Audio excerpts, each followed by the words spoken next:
अब बता रहे हैं अघृत देव इच्छा रहित आत्मदेव जी महाराज। का स्वप्न एक दृष्टांत दे करके बता रहे हैं।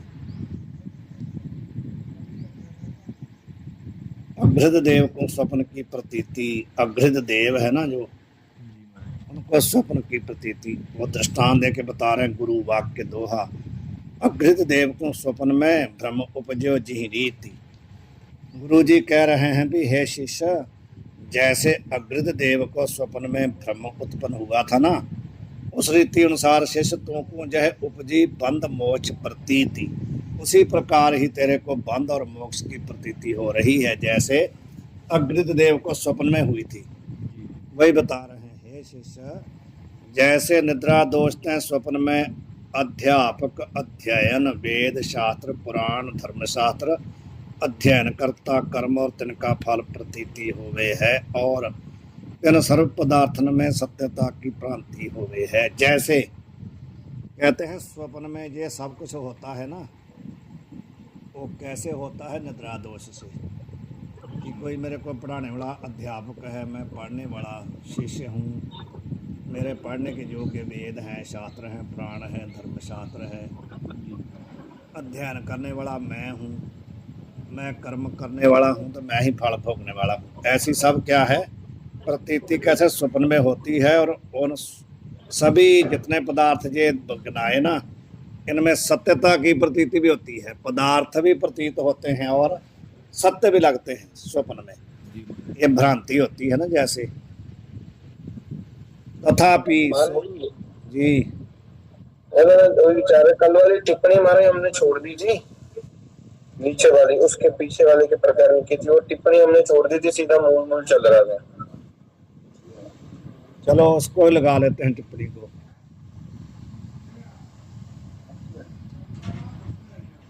ऑनलाइन है ना, ऑनलाइन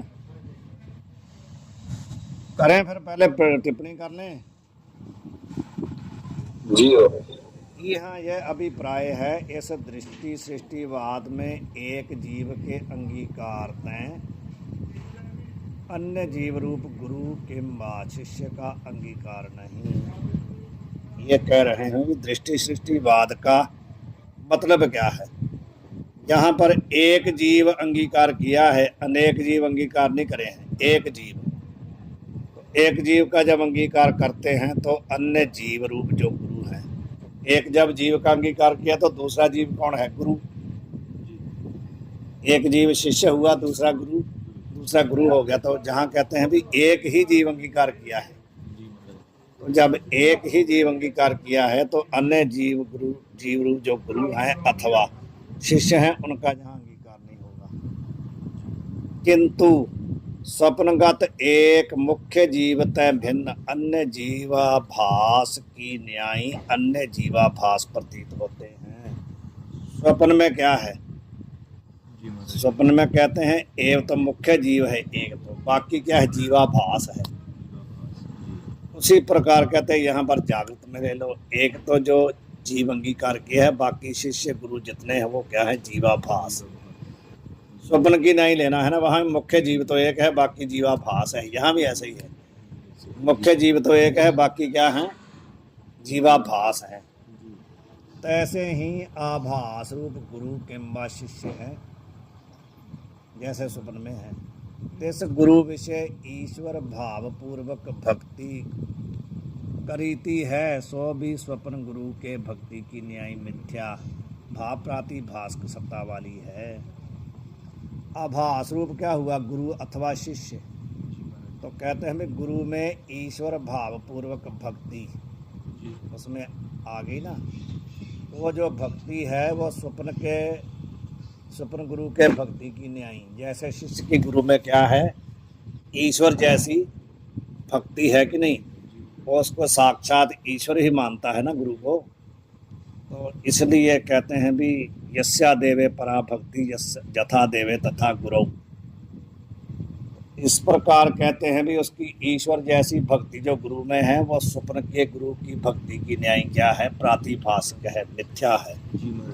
यहाँ पक्ष में जीव ईश्वरादिक षट पदार्थ स्वरूप से अनादि माने हैं, तिनके मध्य, जिस पक्ष में शे माने है ना अनादि, शे, उनके पक्ष में क्या है, ब्रह्म की परमार्थ सत्ता है और ब्रह्म से भिन्न प्रपंच की व्यवहारक सत्ता है। अन्य प्रवाह रूप से अनादि सकल कार्य प्रपंच की क्या है, प्रातिभाषिक सत्ता। जो प्रवाह रूप से अनादि हैं, वैसे अनादि नहीं है, प्रवाह रूप से अनादि हैं। कौन है वो? रज्जु में सर्प, सीपी में चांदी, खा पुष्प, सस श्रृंग, मरुथल जल, ये क्या है, प्रवाह रूप में अनादि है। इनकी सबकी क्या है, प्रातिभाषिक सत्ता। रज्जु की, सीपी की, मरुथल की, इनकी क्या है, व्यवहारक सत्ता। ज्ञाते उत्तर उत्तर अध्यास के कारण पूर्व पूर्व अध्यास के ज्ञान जन्य संस्कार की आश्रय भूत अविद्या के विद्यमान होने तय और ईश्वर के विद्यमान होने ते क्षणिक विज्ञानवाद की किंबा अनीश्वरवाद की प्राप्ति आदि दोष नहीं। इसलिए कहते हैं जहाँ पर दोष नहीं है, जैसे क्षणिक विज्ञानवादी के मत में, बौद्ध के मत में दोष है, ऐसा जहाँ पर दोष नहीं है। और ना ही अदोष है कि उत्तर उत्तर अध्यास का कारण कौन है, पूर्व पूर्व अध्यास। अध्यास का कौन, पूर्व पूर्व अध्यास नहीं, उसका पूर्व पूर्व अध्यास के ज्ञान जन्य संस्कार, उस संस्कार की जो आश्रयभूत अविद्या है, उस अविद्या के विद्यमान होने से जो सब कुछ भासता है, ऐसा जहाँ पर दोष नहीं है। यह अर्थ अद्वैत सिद्धि में मधुसूदन स्वामी ने लिखा है। यह वार्ता जीव के प्रसंग में कही। यदि स्पष्ट देखना हो तो अद्वैत सिद्धि में देख लो। इसको यहाँ पर उत्तर उत्तर अध्यास, पूर्व पूर्व अध्यास, इसको कैसे हमारे जी समझाएं, समझे कैसे? इसको ये है कि जैसे मानो आपको एक बार सर्प का अध्यास हुआ, उस सर्प देखा आपने, अध्यास नहीं हुआ, पहले आपने सर्प देखा तो सर्प के ज्ञान जन्य आपको संस्कार पड़ गए। वो जो संस्कार है ना, वही जब दोबारा आपको कहीं रस्सी आपके पाँव के नीचे आई तो क्या हुआ, वो जो संस्कार हैं, उस संस्कार के आश्रित क्या है, अविद्या। जो अविद्या थी ना, वही सर्प रूप में परिणित हो गई है, बदल गई है। वो जो पूर्व सर्प के संस्कार थे, वो उत्तर वाले सर्प के क्या हुए, ऊपर वाले सर्प के अध्यास के कौन हुए कारण, पूर्व के सर्प के संस्कार जन्य जो संस्कार हैं, ज्ञान जन्य संस्कार, वो पूर्व सर्प देखा था, उसके ज्ञान जन्य जो संस्कार हैं, वो उत्तर वाले सर्प की प्रतीति के कारण हुए। इसी प्रकार सभी वस्तुओं में लारना, जो पूर्व वस्तु देखी जाती है, उसके संस्कार पड़ जाते हैं, तो वो जो ज्ञानजन्य संस्कार हैं, उसके साथ निद्रा दोष, अविद्या दोष करके क्या है, वही वस्तु बाद में भासने लगती। जैसे आज अब जागृत में हमने जो देखा है, उसके हमारे को क्या है, संस्कार हो गए, तो कल को हमारे को वही वस्तु फिर लगती है कि ये कल वाली है। लगता है कि ना, जब उठते हैं तो फिर सुबह वही वस्तु लगती है। वो वस्तु है नहीं, वो तो कल खत्म हो गई, लेकिन उसके ज्ञानजन्य संस्कार थे और साथ में दोष है अविद्या का, तो वही वस्तु लगता है ये तो कल वाला ही हमारा कमरा है। वो कमरा तो कल गया, ये कमरा अलग है। इसलिए ये है कि पूर्व पूर्व के जो ज्ञानजन्य संस्कार हैं, उत्तर उत्तर के अध्यास के कारण है। ऐसा दोष कहते हैं यहाँ पर नहीं है, अद्वैत मत में नहीं है। जहाँ एक ही जीव माना है ना, और कोई माना ही नहीं है, तो संस्कार कहाँ पड़ेंगे, तो पड़ेंगे ही। अब मूल में चल रहे हैं। तथापि सो स्वप्न के सारे पदार्थ मिथ्या हैं। भले प्रतीति तो उनकी हो रही है, भ्रांति है ना सब वो, तो फिर भी वो मिथ्या हैं। तैसे जागृत के सारे पदार्थ मिथ्या हैं, तेन विषय सत्यता प्रतीति क्या है, भ्रम है। जैसे स्वप्न के पदार्थ मिथ्या हैं, उनके अंदर सत्यता की प्रतीति भ्रांति है, तैसे ही जागृत के पदार्थ मिथ्या हैं, उसमें सत्यता की प्रतीति क्या है, भ्रांति। दोहे में बंध मोक्ष ग्रहण तय सर्व अनात्मा का ग्रहण है।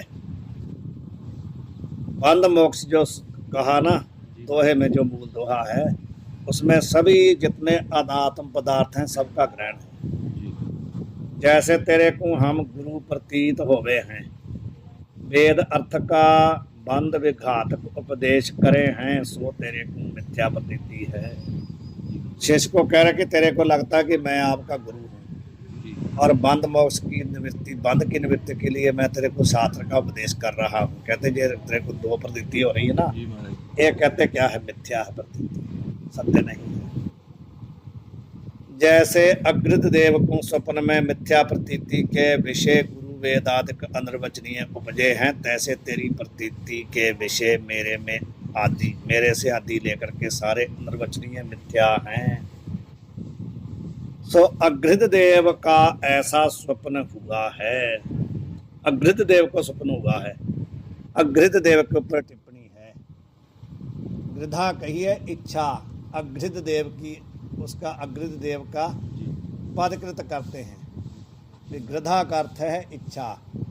ताते रहित जो देव कहिए स्वप्रकाश, ऐसा जो शुद्ध चेतन, सो यहाँ क्या है, अग्रित देव। गृध हुआ इच्छा, और लग गया तो इच्छा रहित, वो कौन है, सच्चित आनंद। यहाँ पर उस सच्चित आनंद का ही नाम है अग्रित देव। अग्रित देव पद का गूढ़ अर्थ ये है, ताकू जागृत स्वप्न विलक्षणता रहित अनादि निद्रा कर कल्पित यह प्रतीय मान प्रपंच रूप स्वप्न भया है। उस सच्चिदानंद को क्या स्वप्न हुआ है, जागृत स्वप्न विलक्षणता रहित अनादि निद्रा कर, अनादि जो निद्रा है उस दोष के द्वारा कल्पित यह प्रतीयमान प्रपंच स्वप्न भया है। उसको जय स्वप्न ही उसके लिए, जय प्रपंच ही उसके लिए क्या है, स्वप्न है। अनादि निद्रा दोष सहित ये आएगा। ता प्रपंच की विलक्षणता के अभाव तय जागृतादि अवस्था के भेद का अभाव है। वो जब प्रपंच की विलक्षणता है ना, उसके अभाव तय जागृतादि अवस्था के भेद का भी अभाव है। जहाँ तक इस एक ही प्रपंच को दृष्टांत रूपता और दार्ष्टान्त रूपता यद्यपि बने नहीं, जो दृष्टांत होगा वो दार्ष्टान्त नहीं होगा, दोनों एक में बनते नहीं है। यहाँ ते अच्छा, तथापि ग्रंथकार ने किसी अर्थ को गोप्य राख के एक ही चेतन में दृष्टांत दार्ष्टान्त का आरोप किया है। इस गोप्य अर्थ की प्रकटता हम आगे भी टिप्पण विषय प्रसंग से जहाँ तहाँ करेंगे, और कहीं भी जहाँ तहाँ हम करेंगे।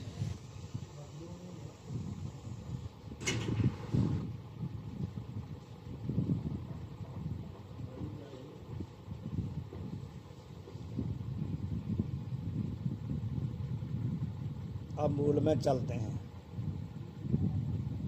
जी महाराज, और यहाँ पर छोटा सा सो अग्रदेव ऐसा स्वप्न हुआ। अच्छा, कहाँ चले थे, हाँ,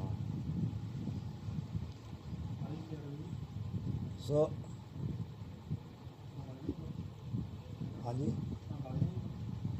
कोई नहीं, थोड़ा हाँ कर लो। अब कहते हैं, तैयारी कर लो तुम। सो अग्रित देव का ऐसा स्वप्न हुआ है। अग्रित देव को, कहानी को, जी महाराज, ऐसा स्वप्न भया है। क्या स्वप्न हुआ है, एक अग्रित नाम देवता अनादि काल का निद्रा में सोता हुआ स्वप्न को देखता भया। स्वप्न को बता दिया, स्वप्न को देखता। स्वप्न कौन सा, संसार। इसकी टिप्पणी नीचे है ना, जी महाराज, तो स्वप्न कौन सा, संसार। जी ता स्वप्न में तिस पुरुष को ऐसी प्रतीति हुई, उसको क्या हुआ, मैं चंडाल हूँ, महादुखी हूँ, अस्थि मज्जा रुदन त्वचा मांस भेद वीर्य रूप सात धातु से मेरा मुख भरया है, ऐसा उसको स्वप्न हुआ है। जी संसार का ही पूरा स्वरूप है ना ये। और महाघोर भयंकर सर्प हस्ती आदिक से युक्त जो वाना ता के विषय में भ्रमण करता हूँ। इसका देखो नीचे टिप्पणी में क्या लिखा है, बाण का अर्थ क्या लिखा है, यहाँ से नरकना, यहाँ से नरकना, नरकन का वर्णन है, ऐसा लिखा है। अर्कन का वर्ण। पूरा ही आ जाएगा, संपूर्ण जितना है, जितने नरक है सब आ जाएंगे ना, वो भी संसार में ही आ गए ना। सो देवता भ्रमण करता हुआ तावन में, भाव उस नरकादि वन में क्या चला गया। अनंत स्थान देखता हुआ, कहूँ नाना भयंकर प्राणी सन्मुख भक्षण करने को धावन करे हैं। कहीं तो उसको ऐसा लगता है, कहीं उसको ऐसा लगता है कि नाना प्रकार के भयंकर जो प्राणी है ना, वो खाने के लिए आ रहे हैं, प्राणियों को खाने के लिए दूसरे जीव आ रहे हैं। कहीं तो उसको ऐसी प्रतीति हो रही है। और कहूँ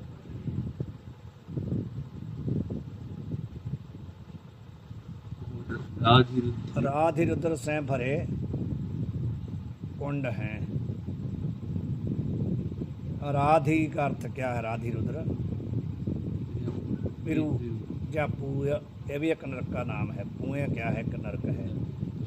तो कहते हैं भी राधिरुद्र से भरे कुंड हैं, जिनमें पड़े प्राणी हाहाकार शब्द करे हैं। उसको कहीं ऐसी प्रतीति हो रही है, सब संसार का ही स्वप्न आ रहा, संसार रूपी स्वप्न है ना।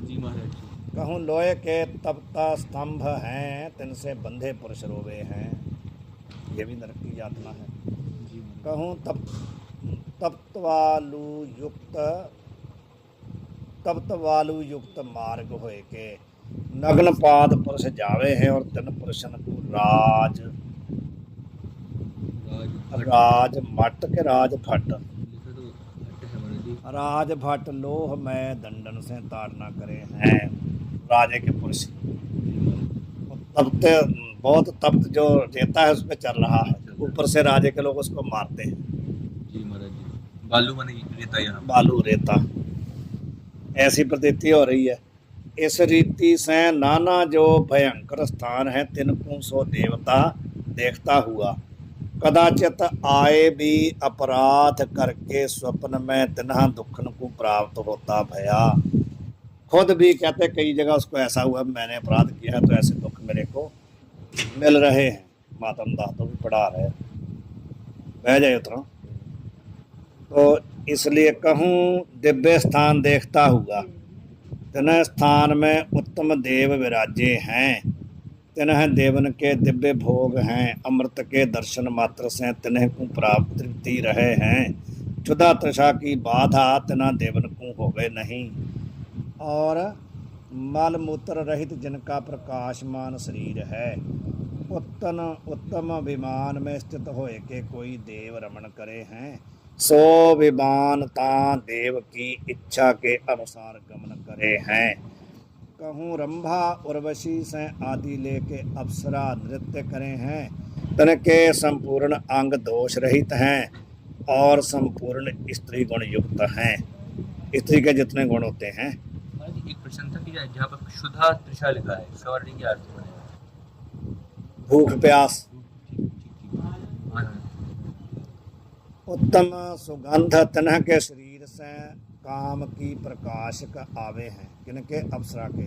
और कहूँ तनह से देव रमण करे हैं, इंद्र वर्गे। कदाचित आप भी देव भाव को प्राप्त होए, कितने बहुत काल रमण करे हैं। कभी उसको ऐसा लगता मैं भी इंद्र बन के अप्सरा को भोग रहा हूँ, ऐसा लगता है।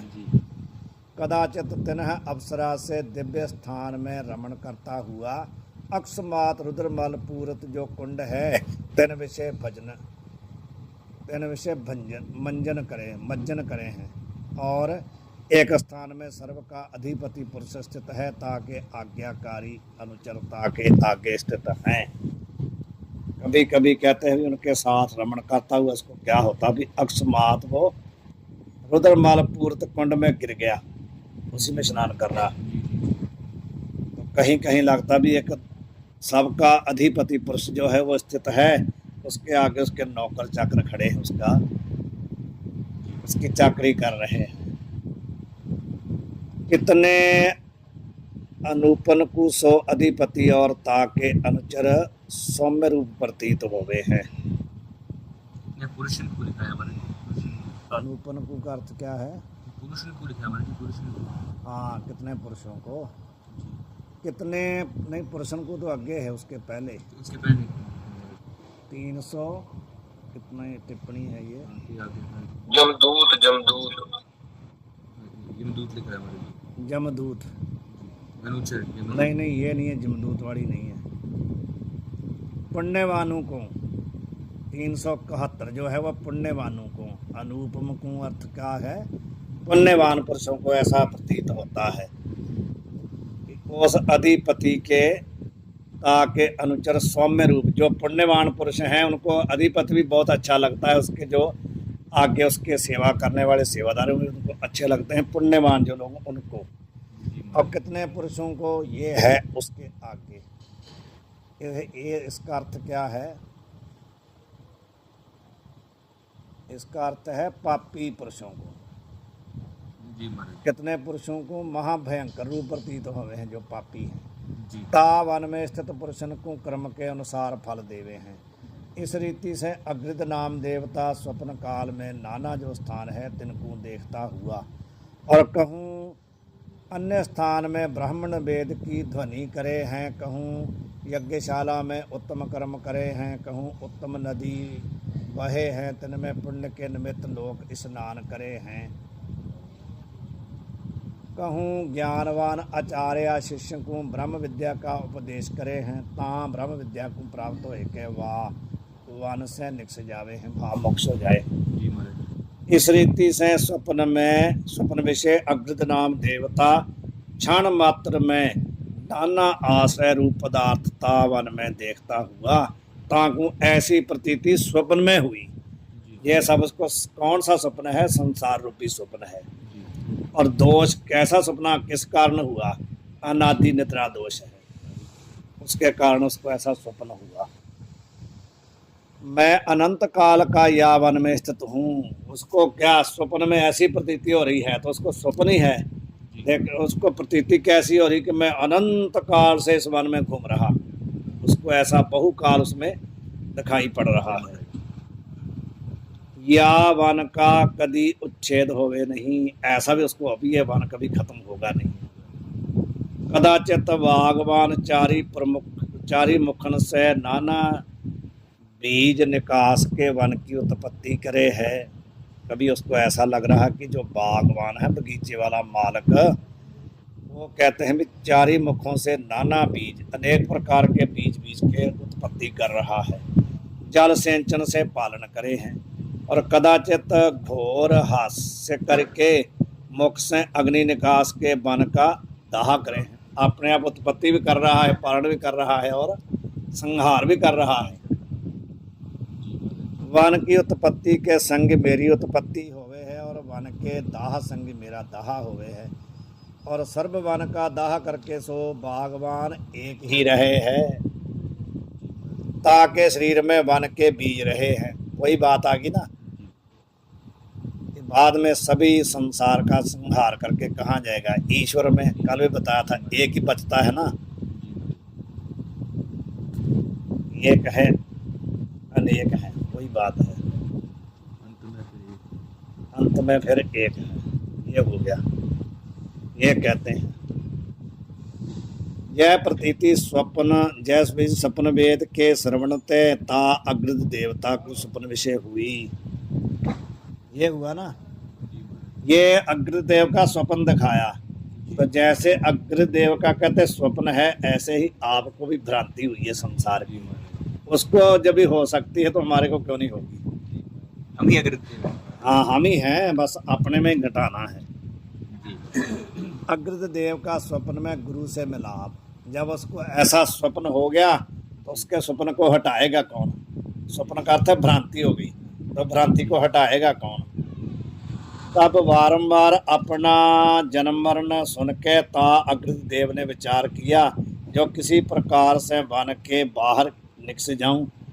ऐसा उसने सोचा भी इससे निकलूं कैसे।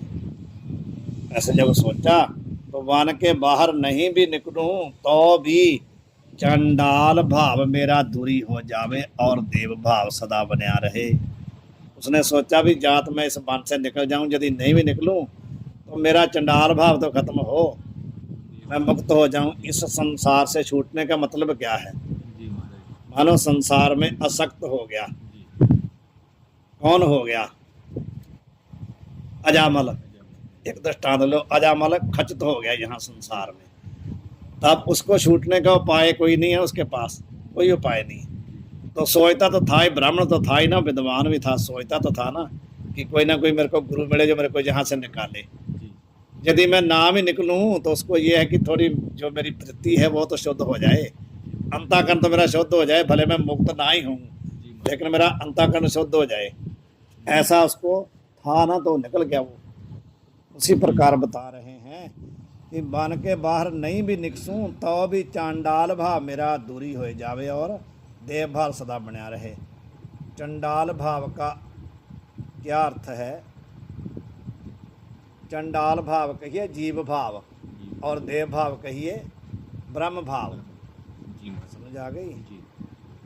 सो और तो कोई उपाय बनते निकसने का है नहीं। ब्रह्म विद्या के उपदेश करने वाले आचार्य अपने शिष्य को बन के बाहर निकासे हैं, और कोई उपाय नहीं है संसार से निकलने का, केवल गुरु ही उपाय है। गुरु के पास जाए तो गुरु उसको मुक्ति का उपदेश करे तो निकाल सकता है। यह विचार के आचार्य को स्वप्न काल में ही सो अग्रदेव प्राप्त हुआ। आचार्य तो वहाँ ही मिलेंगे स्वप्न में ही ना। महाराज जी। सो विधि पूर्वक प्राप्त हुआ जो शिष्य ताको आचार्य वेदवाणी रूप मिथ्या ग्रंथ उपदेश करता हुआ। आचार्य भी मिथ्या जी, बहुत है। आचार्य भी मिथ्या, गुरु भी मिथ्या, उपदेश भी मिथ्या, सब कुछ मिथ्या है। स्वप्न में ऐसा होता ही है, हमारे साथ भी होता है ना। कई बार स्वप्न में हम चले जाते हैं, स्वप्न में गए और 5 प्यारों के पास गए, अमृत छक के आ गए स्वप्न में ही। ना कोई 5 प्यारा है, ना कोई वहाँ अमृत है, ना हम गए हैं कहीं, कुछ नहीं गए, लेकिन तो होता तो है ना। अरे मैंने ये भी ये आज हम साथियों के साथ गए, कई लोग गए और 5 प्यारों के पास गए, अमृत छका, वहाँ स्नान किया, सब कुछ हुआ, आ गए, लेकिन उठे तो वहीं पड़े, कुछ भी नहीं है। लेकिन वहाँ तो एक बार तो लगा ना कि हम गए हैं ना। सभी वहाँ क्या है? मिथ्या है, ना कोई अमृत छका रहा, ना कोई छक रहा, ना कोई अमृत है, कुछ नहीं है, लेकिन थोड़ी देर के लिए सत्य प्रतीत होता है कि नहीं होता है। मैंने ना थोड़ा सा पहले निष्कर्मी सिद्धि पढ़ रहा था, उसमें भी वहां पर सुरेश्वराचार्य जी ने यही उदाहरण दी थी कि जैसे एक शेर होता है सपने में, शेर तो है मिथ्या, पर जब वो ऐसे जब वो बोलता है उसके बोलने से हम उठ जाते हैं। हाँ, वही बात तो वही है ना। ऐसी सो चाहे मिथ्या तो है पर फिर भी बहुत हमारे इन नहीं रखी है। वाहिगुरु जी का खालसा, वाहिगुरु जी की फतेह। वाहिगुरु जी। अग्रदेव ਦਾ ਸੁਪਨ ਪਕਾ ਲਓ ਚੰਗੀ ਤਰ੍ਹਾਂ।